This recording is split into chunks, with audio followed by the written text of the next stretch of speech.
Earlier, we have explored how leaders can lead consciously. But if the very same leaders wanted to lead superconsciously, how can they do that? We must understand that control is not leadership. Pure management is not leadership. Definitely, statistics are not leadership. Leadership is simply leadership. If you want to lead, you must invest more than 50% of your time in yourself, in trying to sharpen your purpose, redefining your values, until we generate a consciousness that appeals to every living thing. Because leadership is not about leading things, it is about leading living things. When we generate that awareness and that compassion and that understanding, naturally people will be inspired by our presence. But how can these leaders who lead consciously begin to lead superconsciously? How can they become bigger than themselves? Simply by not limiting themselves to themselves. Many successful leaders begin to limit themselves to themselves. They create a bubble of their own opinions and experiences, and they never step outside of it. Sometimes they isolate themselves in the cold storage of superiority, and such leaders lose their way. There's a detailed research that came out in 2011 by Harvard University, done by Bill George. And one of the reasons he writes why leaders lose their way is that such leaders, they surround themselves by sycophants. And such leaders begin to celebrate themselves and not the success that they have generated. And such leaders are so opinionated that people find it difficult to tell them the truth. They always tell them what they want to hear, and hence such leaders become distant from the truth. It is impossible for them to have an honest dialogue, let alone a truthful appraisal. When leaders lose touch of truth, they lose their way. Leaders who really become superconscious are not the leaders who are arrogant, but they are humble. They are open-minded. And one of the things these leaders do is they look beyond themselves. They seek inspirations from the great minds of the past. Such leaders are so open-minded that they follow the dictum of what our Mahabharata has said, Mahajano yena gataha sapantha. Follow in the footsteps of the great people of the past. And yes, real leaders who become bigger than themselves are those who continue to seek inspirations from the great minds of the past. We all know that Martin Luther King has been an inspiration for so many people. But Martin Luther King himself says that he was inspired by Mahatma Gandhi. Mahatma Gandhi often said that he was inspired by Leo Tolstoy. Leo Tolstoy himself agrees that he was deeply inspired by Henry David Thoreau. And very often Henry David Thoreau says that the Bhagavad Gita and the Upanishads played an important role in his way of thinking. As you can see, it is not just limited to the political or the social field. Take medicine. Doctors have been inspired by great doctors of the past. Take art or architecture. In fact, take the spiritual world. The spiritual world is founded on the idea of Guru-Shishya relationships. That gurus seek inspirations of the great gurus of the past. Pramukh Swami Maharaj often said that the great saints and sages of the past have paved a path for us, and we should follow in their footsteps and continue to seek guidance from their every word and inspiration. Never for once he forgot the great contributions of his gurus, Shastriji Maharaj and Yogiji Maharaj, as part of his personal life. Once when he was asked that how does this global BAPS Sanstha run, very humbly Pramukh Swami Maharaj said that it runs by the sankalp and the vision of my gurus of the past. He often said that I have nothing new to say. All the guidance that has been given by Shastriji Maharaj, I simply reveal to the world. When gurus and the great people of today continue to seek inspirations from the great minds of the past, they become bigger than themselves. But such leaders who are paving the path to super conscious leadership are leaders who seek inspirations from the simplest minds of the present. Take any great successful man or woman. If he or she has achieved a great height, it is because they continue to appreciate the smaller people who have played a part in their story of success. In 2019, Sachin Tendulkar, who is considered in India as the god of cricket, who has broken many records during his lifetime, he once tweeted that in 2001, one hotel staff had inspired Sachin Tendulkar to play better cricket, and he would want to personally thank him. Instantly, netizens were all around and they discovered the man. His name, S. Guru Prasad. He was a security guard in Taj Hotel in Chennai. When Sachin Tendulkar was going into an elevator, the guard, who was a fan of Sachin Tendulkar, approached him for an autograph. And finding him so casual and comforting, he said, "If you don't mind, I would like to make a suggestion." And you know what the suggestion was? He said, "I've seen you and watched you play cricket, but you are uncomfortable with your elbow guard. If you can redesign or refashion it, perhaps you'll be able to make better wrist movements and swing the bat better." Instantly, Sachin realized this and he says that from that day, I refashioned my elbow guard and it made a difference to the cricket I played. Great people continue to seek inspirations even from the simplest minds of today. Be the child. His Holiness Pramukh Swami Maharaj, once a child completely unknown, left a small note in the park of Pramukh Swami Maharaj after a huge festival in Bochasan. And Pramukh Swami kept that note with him. And you know what that note was? In that note, the child had said, "The Swamiji, that your asan was so high on the stage that I found it difficult to touch your feet."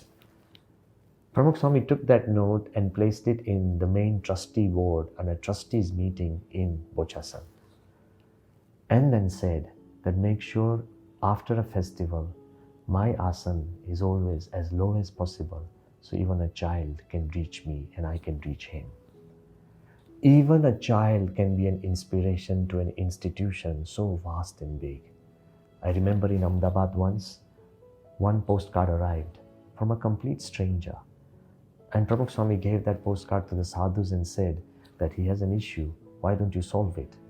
When the sadhus started frantically searching for that person, nobody could really find him. After a couple of days of searching, they did find the man. He was not a Swaminarayan, and he was not a religious man at all. And when that man was found and we asked him to come and see Pramukh Swami, he had written in that postcard that whenever you arrive, we find it difficult to park our scooters because there are so many vehicles all around the temple. So please, can you take care of that? So Pramukh Swami apologized to him and said that if you find it difficult, please let us know. We will make arrangements. But that man casually said, "Swamiji, no, I don't have a scooter anymore. It was something that I had experienced almost 10 years ago when I had a scooter. Now I have a car. There is no issue. But because I saw so many vehicles outside the temple, I thought that you might be here. So I just casually wrote a postcard. I have no issues right now." Still, Pramukh Swami said that you had an issue once. Thank you for bringing it to our notice. Since that day onwards, Swamiji has always made it a point that wherever he goes, that no neighbors or no local people find any difficulties, whether it's with traffic, whether it's with noise, whether it's anything that could be done to make their lives more comfortable.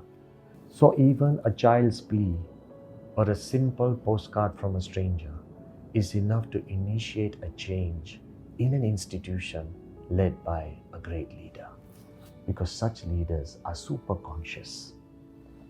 But super consciousness does not just limit ourselves to the great minds of the past or the simple people of the present, but the ability to connect to the universal energies. Leaders who are immortal and leaders who are bigger than their own stature are in one way or another connected to the divine energy of God. How many times we have heard that Abraham Lincoln, even in the middle of the Civil War, you would find him sitting on a horse and praying deeply to God. He often said that, "Sir, my concern is not whether God is on our side or not, but my concern is whether we are on God's side, because God is always right." His idea and irrefutable faith in the will of God made him stronger than ever. Mahatma Gandhi, one of the founding fathers of India, often said that prayer saved my life. Without prayer, I would have been a lunatic long ago. I had my share of the bitterest public and private experiences. They threw me in temporary despair, and if I was saved from them, it was because of prayer. Prayer became a necessity. So prayer has been important to almost every leader who has made a difference to this world. To give a current example, Dr. APJ Abdul Kalam, who was one of the finest scientists that India has ever produced, the most loved president of India, himself was not just an engineer, not just a team leader, not just an innovator, not just an inventor, but he himself was a conscious and a super conscious leader. He often said, and has written in his book Transcendence, that I learned the value of truth from Galileo. I learned the value of reasoning from Socrates. I learned the value of equality from Lincoln. I learned the value of non-violence from Mahatma Gandhi. I learned the value of compassion from Buddha. I learned the value of forgiveness from Nelson Mandela. But I learned the value of faith in God from His Holiness Pramukh Swami Maharaj, who became my ultimate teacher.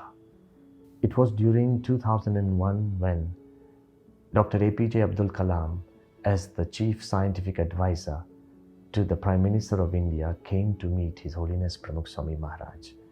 He had come with a beautiful and an elaborate blueprint for India 2020. He told Swamiji that I, with almost 500 experts from different fields and great thinkers, have almost spent 1 year trying to figure out in which fields India should grow to become a developed nation by 2020. But prophetically he said that all of us believe that if India has to grow, it must grow in 5 different fields. One is health and education. Second is agriculture. Third is communication and information technology. Fourth is infrastructure.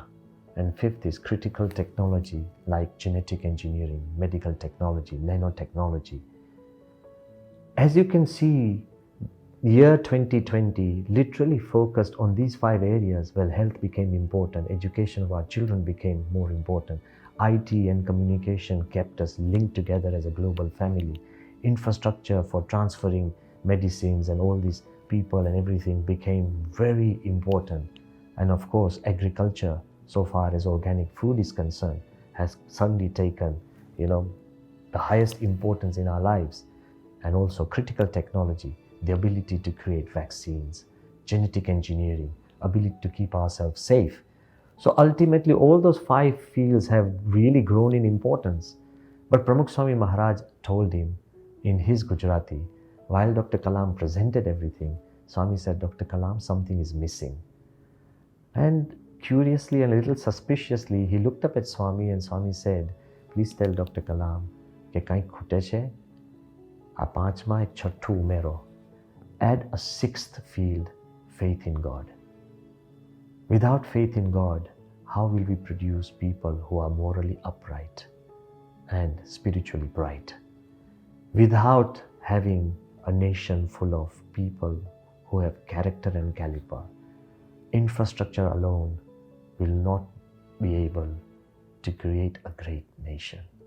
The worth of a country is measured by the quality of the people. Dr. Kalam accepted that, and as the President of India, wherever he went, whether it was China, Sri Lanka, Scotland, or the European Parliament, he made sure that he made this point that faith in God is equally important for the development of not just a nation, but the people and humanity as a race. So real leaders who are super conscious are not just connected to the people of the past or the people of the present, but they are connected from within to the energies of God. And when you have such leaders give us direction that make a difference, not just to our lives, but to everyone around us. So in true fact, leadership is about leading from within. And when you have that power to lead from within, you generate an influence wherever you are, whether you are at home or in office, whether you are in the playing field, or whether you are just with friends, or whether you are just alone with nobody. As long as you lead consciously and super consciously, you are connected with everybody. And when you are connected in this deeper way, you make a difference, not just to the people around you, but to your own self within yourself. And such leaders are naturally followed and sought out for. They are not leaders that need to advertise themselves. Maybe such leaders may not be in the history books as we have discussed before, but such leaders shall live immortally in the hearts of the people. If you are a good father or a great mother, if you are a loyal friend, if you are a person who is compassionate and helps everybody, you already have a permanent place in the people who you influence. Perhaps this example from the great Mahabharata will help summarize everything that we have just discussed. Just as Yudhishthir was planning for a great Rajasuya Yagna, a great ceremony and a ritual that would declare to the world that he is invincible. And while all the preparations were being done and thousands of people had gathered, kings from different places, great thinkers and leaders and experts from society, that's when Yudhishthir just tells everybody that before I give you a go-ahead, let me go and take advice from Lord Krishna. Suddenly a group of people approach Yudhishthir and say that, but why do you need to talk to Lord Krishna?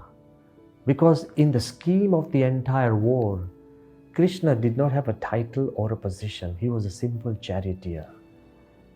Krishna was not a king like many other kings who had great armies and great presence. So a leader without a title or a position, and why would Yudhishthir go down to Krishna and ask for even whether he should conduct this Rajasuya Yagna or not? That's when Yudhishthir turns to the people and says, Kechit hi sauradat na dosham parichakshate artha hetuhu tatheva anye priyameva vadanti. Yudhishthir turns to the flock of people and he says that amongst you there are some who are my deepest friends, and you love me so deeply that even if you knew the truth and if it was going to hurt me, you would not tell me the truth to protect my emotions. Friends can never tell you the bitter truth. And yes, amongst you, some of you are my worst enemies. And because you hate me, you will tell me that you are telling me the truth and you'll still lie to me. Enemies can never tell the truth. And amongst you, there are those who are my elders, who love me and respect me, and who literally wish well for me. But they do not know what is really good for me because of the limitation of knowledge. And yes, amongst you, there are the knowledgeable, the intelligent people who know everything, but they too are filled with greed, lust, jealousy, avarice. So because they are impure, whatever advice they will give me will not be pure-hearted and may not really guide me. And yes, amongst you, there are those who are truly well-meaning, but they themselves also want to do well. So there is this tinge of selfishness. That's why they cannot tell me the complete truth, the whole truth that will really guide me. It is Krishna who is completely selfless, who is beyond the selfish motives of this world, who is desireless. There is nothing I can give him that he would want. And Krishna, who is always truthful. Krishna, who not just loves me, but he knows me. He knows my past, present, and future, and yet accepts me and trusts me. And Lord Krishna, he is willing to tell me the truth, even if it hurts me. That's why I continue to go to Lord Krishna to seek advice. Such leaders, even amongst human beings, who are not just conscious, but super conscious, they rise beyond the limitations of this world. Such leaders, they become limitless and they are timeless. So today, as we have discussed that we should lead consciously and with the connection of God, we should lead super consciously. I pray for everybody, wherever you are, whatever you are doing, whatever challenges that you are facing, whether it's personal or public, may God really guide each one of us and turn each one of us, wherever you may be, into a leader that influences everybody around you positively. Remember, your smiles at your home, your brightness in your office, your frankness while playing a game, and your jovial nature whenever you meet your friends and people around you does generate a spark of positivity and is a symbol of you leading consciously and super consciously. Thank you and Jai Swami. BAPS Better Living.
BABS Better Living.